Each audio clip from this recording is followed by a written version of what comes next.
Cheers and welcome to Bitter Reality Brewing. Yes, we are doing an IPA to the max. I'm extremely excited. I've been wanting to do this for a while, held off until I got into the new brew space. It's gonna be our biggest brew in the new brew space. It will be just an amazing beer. I just know it. And we're gonna do two, slightly different, but very similar. Don't forget, like, subscribe, keep sharing, definitely appreciate sharing. You may have noticed a few things in this area. First of all, we have our thiolized yeast, Star Party, Omega 404. And then on top of that, we have Phantasm. I know there's probably quite a few of you out there that don't know what Phantasm is.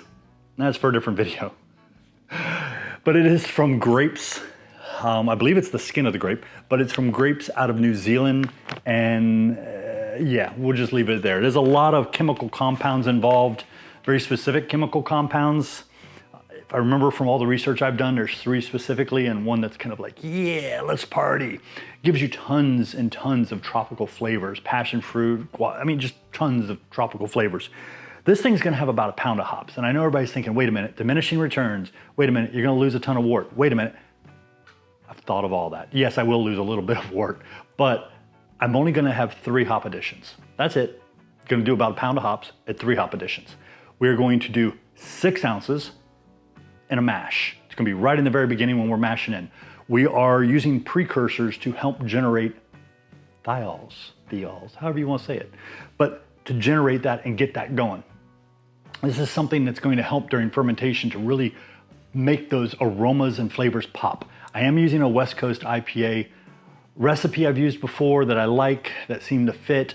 I'm not gonna say this is gonna be a clear beer. I'm gonna fight to make it clear, but that's not a normal thing with the Phantasm or Thiol beers. They are usually a bit on the hazy side or extremely hazy, but we're gonna see how we can do, because I have had one that was reasonably almost clear. We'll leave it at that, almost clear. And it was really good. Wasn't as good as the one that looked like a New England gone hard, but I'm gonna go over the recipe. We're gonna get brewing. I'm already at temp. We've already crushed the grains. I've got the brewing salts. We're ready to rock and roll. We're using the BrewEasy Compact, and you might wanna go, why? Well, I don't have to climb a ladder. Number 2, I've got a Whirlpool, and we're gonna do a 10-minute Whirlpool with the majority of the hops that we're adding. The 3rd addition will actually be in the dry hopping, so that's our 3 additions. There are no real hop additions here as far as during the boil. It's mash, Whirlpool, and dry hop. That's it. We're looking for about 7.4 ABV. I'm expecting it to get a little higher because I'm expecting some hop creep, and I'm gonna account for that. It's all good. We'll take care of yeah, we're good. I'm not even gonna go down that rabbit hole. We've got 12 pounds, and it's a very simple recipe, but we have 12 pounds of pale malt 2-row, simple 2-row. I just actually broke the bag open, threw it away this morning, so very fresh grains. We've got 8 ounces of Victory malt, 4 ounces of Acid malt, 4 ounces of Carapils, and just for color, I got 4 ounces of Caramel 40.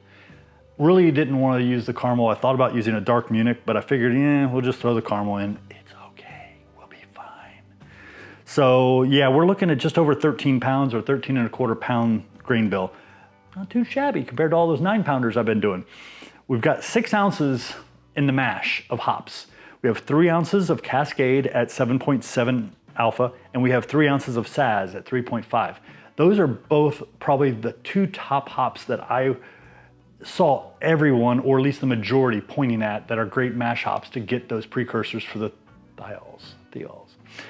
And they're also lower on the alpha, so they're not gonna give you nearly as much alpha or acids that would help to give you the bittering. It would be a long discussion to explain it all. But in the Whirlpool, we're looking at around 194.4, but what I'm gonna do is I'm just gonna start whirlpooling, letting the temperature drop, and we're probably gonna be right around the 2 something and dropping down to maybe the 170. But so our IBU might not be as theoretical, up around the 67 IBUs, might be a little in the 60s, low 60s, but I'm good with that. We have 2 ounces of Citra, 1 ounce of Cascade, 1 ounce of Chinook, 1 ounce of Galaxy, 1 ounce of Simcoe, and a ½ ounce of Apollo. And I know what you're thinking right now. Why is he using all these hops? I've got methods to my madness, I promise. I've got a couple things going on. One, I'm looking at all the different hops that people mentioned or either precursor, how they affect the brew. I'm looking at the chemical compounds. I'm looking at some of the flavor profiles. And one of the biggest things I'm looking at is I'm doing 2 brews, and I want to have enough hops for both. I want all the hops to be the same. Simcoe is going to be a little different because I only have 2 ounces of that, and the alphas are different, but I put them where they need it to be. And the dry hops may be a little different because Simcoe and Apollo, I do not have enough for dry hopping. I only have enough for the boil, or actually for the Whirlpool, should we say. And then of course, Star Party, the star of the party. Yeah, haven't even had any alcohol and I'm already kind of giggling and laughing at all kinds of things. It's a good day. It's a little late in the day, but it's a good day. I'm excited. I've really been wanting to brew this for a while, and I'm finally brewing it. Now I'm just gonna be impatient waiting for it to ferment and try it out. I'm still debating if I want to do 2 ounces of Phantasm in the Whirlpool and 2 ounces in the, I'm probably going to do that, and 2 ounces in the fermentation. They say to put it in the fermentation, but there's been a lot of breweries saying it works better in the Whirlpool. So, and we're not going to use a hop basket. I'm just going to Whirlpool it and hope it all settles down in the center, and we'll see how that goes. So let's just start mashing in. I guess we can't mash in. Got to put the brewing salts in first. Here we go. I kind of wish this would hang up here so it would drip inside instead of out here. It's all good. So, not to mention to hang it, I gotta touch the metal, but the metal's not that hot right now. Here we go, let's get the brewing salts in.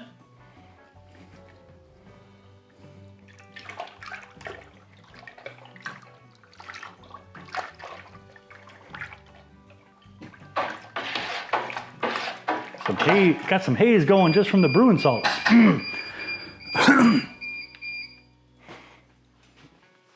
Okay, where's our mash basket? I know better on this, not to put things in without the mash basket.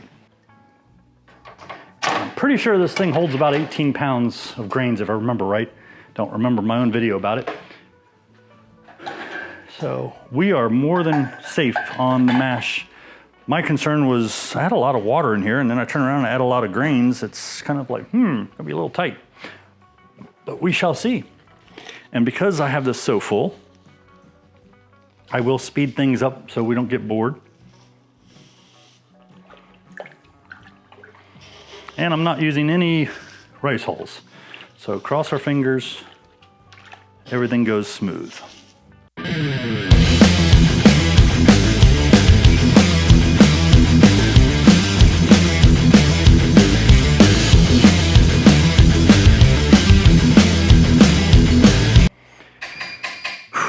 That looks pretty full to me.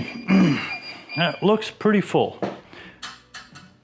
Now we're gonna give that a little time to kind of settle. It's supposed to be 10 minutes. Give it some time to settle. I'm gonna start getting things all prepped, such as, I know it's here somewhere, the arm, sparging arm, mashing arm, whatever you want to call it. I know there's a proper name. Got my brain on other things right at the moment. Gotta get the hops. So I'm gonna get the hops ready. That should give it about 10 minutes. We'll put the hops on top and we will start mashing. Okay, so it's time. We're gonna kick the mash on. Let's sprinkle the hops over the top, hoping it doesn't clog up the mash basket. I'm dying. It better not clog up the mash basket. Let's see, maybe I should have put a bunch of rice hulls in here, not for the grains, but for the hops. Oh, please do not clog the mash basket. You know what? Sorry. I'm gonna wait and I wanna see how things go before I put that on top. So let's come around here. Go to menu, go to mash. Oh, actually that's exactly what I want. So I'll hit start. Oh, timer's going. I guess I did it. It's kind of weird. So let's turn on our pump. We got air going in there. I see the air. There we go. We got some bubbles. Oh, that's way too fast. Let's turn that bad boy down. Okay, let's come back down. I like it right around a half gallon per minute, or a hair below 2 liters per minute. That's actually relatively clear. I expected a lot more haze initially. So we're sitting at a half gallon, almost 2 liters per minute. I'm gonna play with that a little because we know it, yeah, it does that. It starts going up or down, and there we go. That looks pretty good. Seems to be holding it, and now it's going down. I should just give it a couple minutes like I always do, instead of playing with it as it's going. Okay. I'm gonna have to stir this because the hops are just kind of sitting on top. I'm gonna give it a tiny stir now. I might regret it, we'll see. What I mean by tiny stir is just kind of pushing the stuff down in there. I'll make sure the hops all got nice and wet, so that way they can kind of feed their whatever precursors into the mess. And I'm pushing them into the grain bed. I don't want them on the sides. I just thought about that. I really don't want them anywhere near the sides. Okay. And about every 20, I say 15, but every 20 minutes or so, I'll give it a little stir. Okay, we're good for 75 minutes. We're gonna let this bad boy go while I figure out what I'm gonna do for the dry hopping. It's just a notice. It says it's going to 168. I don't have to do anything. It's all under control. I am heating up a gallon of sparge water though. So once that gets up, this is done, gets to 168, it's been there for 10 minutes, we'll pull it up, let it drain a little, pour the sparge water over, and go to our boil. Remember, we have no real hop additions. We just have a Whirlpool. That's it. Kind of makes it easier, even with all those hops. Mash complete. So I'm not gonna do anything. We're gonna kick it up, bring this up, and then we'll worry about the boil. We gotta sparge, we gotta do all those cool things. The hops have literally just been absorbed into the mash. They are just mixed in 100%. I am still working on what I want as far as for dry hopping, but we'll figure it out. And that's probably gonna be a little hot. That's okay. We gotta get this out, which has silicone to keep me from burning myself, even though it's still really freaking hot, and I've still got the sparge going. So it is what it is, not a big deal. Get this out of the way. Let's go over here, turn off the pump. I am starting to learn exactly how much power to apply based on grain bill. So if you're at around, say, 13 pounds, 70%. If you're around 9 pounds, 65%. I'm gonna figure out more and more of this, but yeah, I'm starting to kind of fine tune it, or zero in, should we say. So let me get this completely out of my way.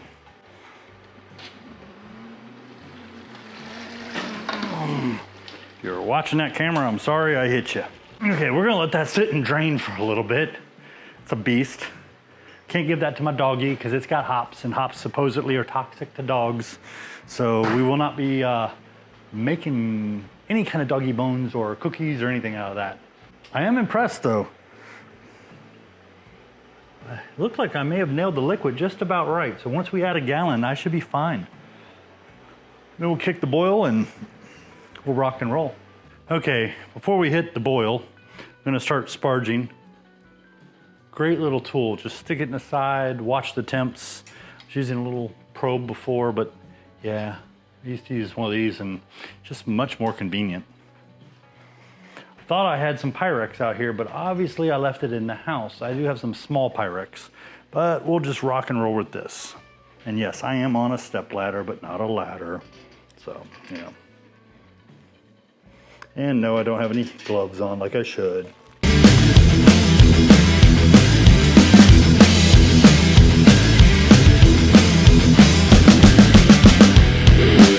Here we go. Let's get boiling. Okay. So let's get ready for a boil. Menu, boil. See what my profiles look like. 60, 90, 60, and 10. I like this one because 10 is gonna be our Whirlpool. So let's just go ahead and say select, and we'll hit here on the 60, and we'll make this 15 minutes. So we have a 5-minute notice before the 10-minute. And select, and we'll do a 5-minute to make sure that we get any other remaining things like yeast nutrient, things like that going. I'm going to, whoops, I don't want to start. That's okay, we missed a second, I'm not worried. So we're set at boil. Our power, we need to kick that up to 100%. Enter. And we're gonna let that heat up. Once it hits a boil, we'll start it and rock on. Okay, I'm gonna call that a boil. It's like just a hair under 212, but that's okay. And if you don't have defoamer, which I always have some nearby, which I don't see, of course, but I know it's here close. A little trick that usually works just fine. Grab your drippings, take your pot, move this to the other pot. Yes, you need 2 pots. Take your drippings, or runnings, runoffs, and dump it in. Instantly, I have break. It'll pick back up in a second, but it's all good. And I'll look for that defoamer just in case. It'll start boiling again. I have the defoamer right here, so we're good. Just in case. Okay, I'm gonna start the timer because I know that's gonna start boiling any second. Saying 212, like I said. So menu, boil, start, home, and there we go. We're rocking and rolling. We have literally 80 minutes or close to 80 minutes before we start doing the Whirlpool and everything else. So it'll take 80 minutes for me. It'll take a fraction of a second for you. And we'll be there and start the Whirlpool. And I'll let you know what the dry hops are hopefully by then. I'm still working on it, but I'm close. Okay, here we go. The steam's probably gonna block the view, but it is what it is. Oh, I can't even see. Okay, I was thinking Whirlpool, last 10 minutes of the boil, but really it's after the boil. So we're good. It's all good, and I'm aware. It's a good thing. I thought it was behind. So I'm gonna give it a few more minutes. I'm gonna add the yeast nutrient, the Whirlflock tablet, the 2 ounces of Phantasm, and the 6.5 ounces of hops, actually at the very end of the boil. And we're gonna Whirlpool it 10 minutes and just let the temperature go down on its own, and then we'll chill, drop it into the pressure fermenter. Yes, I'm doing pressure, but I'm only gonna do about 5 PSI. I don't wanna really crank it. It can reduce esters, but a lot of people are saying that they get more flavors in a mild pressure fermentation. Some people are saying go crazy, but I'm gonna keep it mild. There's certain ale yeasts that don't seem to tolerate pressure fermentation as well as lager yeasts, so I don't wanna push it. And I figured out the dry hops I'm gonna use. I'll tell you in a little bit. Okay, time to Whirlpool. So we're gonna hit boil complete, we're good. We're gonna take the temperature, maybe. Kick it back to auto, take the temperature. I think, yeah, sure, that'll work. Yeah. Power, 0, enter. Pump, go. Oh, I don't have it open.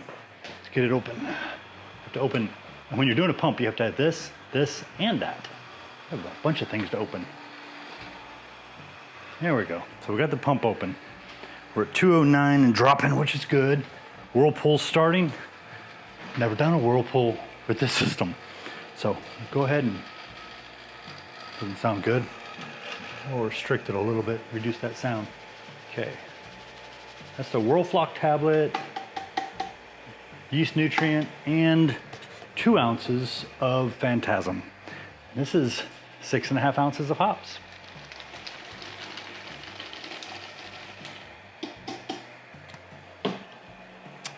Pretty sure the Riptide can handle it.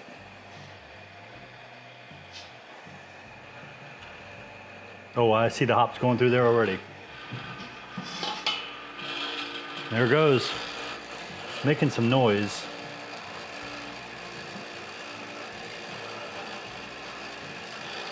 Apologize for the noise, but it is what it is. And we have about 9.5 minutes here. I'm gonna restrict that a little to reduce the noise. Whew. Oh my gosh. I'm in heaven right now. The aroma is amazing. Well, that doesn't sound good at all. The pump stopped. That's really not good. And the pump is not turning back on. There it goes. I'm not sure what happened. Pump is cranking and the pump shut off. I wonder if it has a temperature thing where it shuts off when it gets to a certain temperature. I don't know. Okay, just in case, we're gonna give it a minute. We'll let the temperature get down and we'll keep it whirlpooling manually. Okay, we're gonna keep swirling it. I have a feeling it's overheating. I will reach out to Blichmann and find out what's going on. I think you could do a whirlpool and keep it going, but. Okay, so for the dry hops, I'm gonna do an ounce of each. It'll be just over the 5.5 ounce threshold of diminishing returns. Lupo Max, Sabro, Mosaic, Lupo Max, Amarillo, HBC 586 supposedly is like the bomb when it comes to dry hopping. And Galaxy, and you know it's coming, Citra. Gotta have Citra. Shockingly, we're already at 9 minutes, so I'll only need about another minute to go. Hoping the pump starts working after it cools down. Okay, I'm gonna give it a few more swirls. We'll be good at 10 minutes. I'm gonna start working to cool this down. We'll move it to the fermenter and we'll rock on here shortly. Okay, have you ever had one of those brew days where everything is going just as you planned and then suddenly it goes south and it keeps going south and keeps going south until you're just like, I surrender, please stop. Oh, where do I begin? Okay, so the brew day went really, really well up until you live, you learn. I didn't think about, what was that, 6.5 ounces or something like that of hops going through the Thermonator. You know, I know the Riptide's a beast. I don't know what happened with the Riptide on the Whirlpool. I'll reach out to Blichmann, find out what's going on, but it still works. It just overheated and said, I'm not working as long as it's that hot, which is kind of cool that it has a little fail-safe, but I would think you could Whirlpool as the temperature drops. Maybe 207, 196, 188 are not good. 178 or something like that is where it finally started kicking in again. Yeah. So I had a problem with the Whirlpool.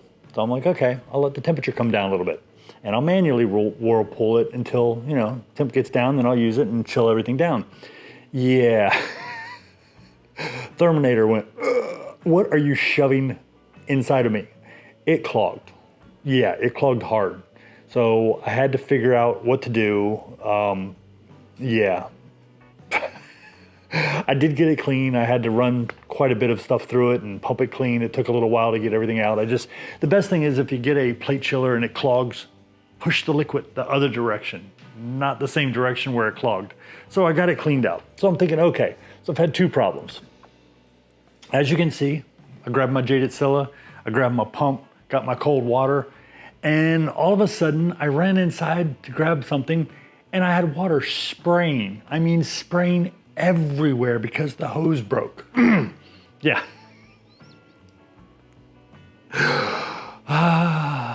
So I go grab a bunch of towels, I come back, I'm cleaning this up, I turn around, next thing I know, the water I'm pumping in here to get it filled back up, I wasn't paying attention and it's pouring over the sides. 4 problems. I'm losing my mind. I'm just like, I surrender, please shoot me now. So I finally got everything fixed, cleaned up, did some whirlpooling for a while, moved the little thing to reduce how much hops, didn't let it really settle. So, you know, the hops are in here and I don't care. I put the floating dip tube 2.0 in here. I have not purged it yet. I did put Clarity Firm from White Labs. I have Omega yeast right here, 404 Star Party. And I have 2 of them going. So I'm just gonna dump this whole thing in here thinking I might need it.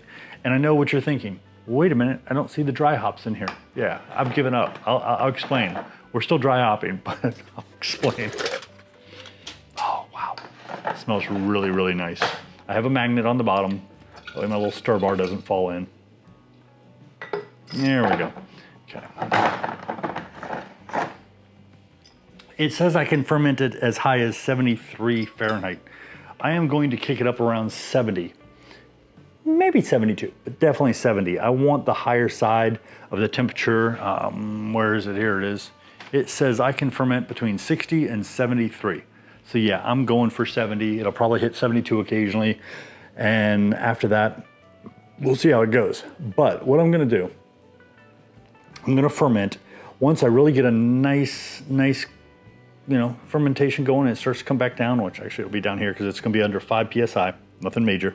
As it starts to come down, I'm gonna open that bad boy up. I'm gonna drop in 6 ounces. I got my Citra, my Galaxy, Mosaic, Amarillo Lupomax, HBC 586, and Sabro Lupomax. I'm gonna drop in an ounce of each of those. I'm gonna just put them in a pack, drop them in, rock on. Yes, I will then repurge it just to make sure I don't have any O2 in there. I'm not gonna really worry that much. I know it would be better to put them in a little pouch around here, or 2 pouches, because once you hit about 3 to 4 ounces, you really want 2 separate pouches with the magnets. Otherwise, it's so heavy, it's probably gonna fall in anyways. So it's a little safer, but I'm just gonna toss them in, repurge, rock on. And you're wondering, what about the 2 ounces of the Phantasm? Yeah. I already put a little bit of water, heated up to 150, let it sit for a minute, dumped it in, it's all good. I'm not too worried. The other key is I was planning on pulling about just a hair over 5 gallons. I pulled almost 5.5 gallons. So I'll put my gravity up here somewhere because the device I use to check my gravity is over there being used as a camera. So yeah, I'll let you know what the gravity is for the OG because it's going to be much lower than what I expected. Maybe with a little hop creep and the very bits of trace sugars, and I do mean trace, it's like 0.001 something gravity for the Phantasm. We might kick up closer to the 7 percentile. I'm okay with it. Just frustration. It is what it is. Once it's fermented, it'll probably taste amazing. But until we get there, I'm gonna be stressed out. I may not do the lager, which was gonna be a cold IPA, until after this is done, just to see how things work out and kind of, how do you say, lessons learned, and go from there. And maybe I'll even do it in an anvil, I don't know. I mean, I like the whirlpooling effect, but if it can't handle the high heat, then it's kind of pointless. And we have other ways to do whirlpooling. Yes, a drill, and I think it's called a mortar mix or something, or a mortar mixer, but it works amazing. It's just a bit more hands-on. Thank you again for joining us here at Bitter Reality Brewing. Stay tuned for the part 2 and the taste test. Don't forget, like, subscribe, keep sharing. Definitely appreciate you sharing. Cheers, and thank you for joining me tonight on this adventure, shall we say. I'm gonna go have another Stone double IPA. Yeah, I just had one while I was finishing up this little bit, and I needed it. I just needed it. Have a good night. I'm just not even gonna touch this shit. This is all getting cleaned in the morning. I'm done.